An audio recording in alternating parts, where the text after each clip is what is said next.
how to self-assess who we are. You may think you're one way. People may see you as a different way. We're going to go through that today. This is going to help you accept who you are. You don't have to change, but you may have to tweak the way we say things to people. Does that make sense? It's going to help you recognize how others see you. What is their perception of someone when they meet you for the first time? Why isn't that person returning my phone calls? Maybe it's the way that you're speaking with them. And then finally, how to stop making assumptions and constraints about others. This is about up-leveling, upgrading to influence and impact. Because when you're able to influence someone, you know what happens? They become a customer. They become a business partner. They're growing. And your income is going to grow as a result. Does that make sense? Yes. Okay. So, I'm going to start with a quick story. This story is about Kodak. Who remembers the term, oh, this is a Kodak moment? Yes. Right? We all do. Kodak was huge from 1900s up into the 1970s and 80s. And one day, an intern went to the executives and said, hey, listen, I think we should do something called digital photography.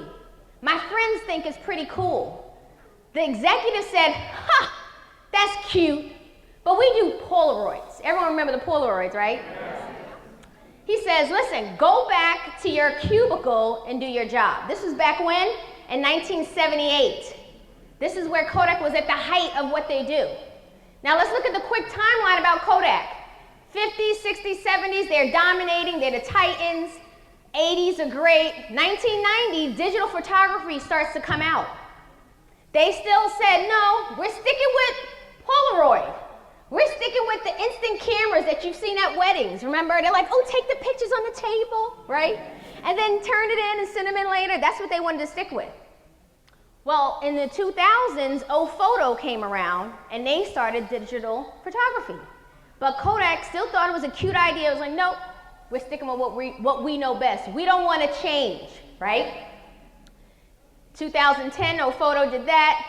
In 2000, and then Photo has now been gentrified to Instagram. Everyone knows Instagram, right?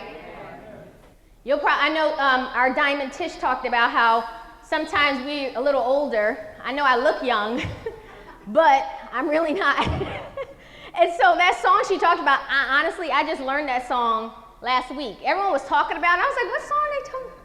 So if it wasn't for my nephew and my husband who told me about it just 3 days ago, I would have been that one talking about, what? Heart? What are y'all talking about, right? Well, with Instagram, look at today, in 2018, Instagram is worth $100 billion. $100 billion. You can Google that. But what happened to Kodak? Kodak went bankrupt. All because they didn't want to embrace a cute idea and change. The key word is change. Everyone say change. Change.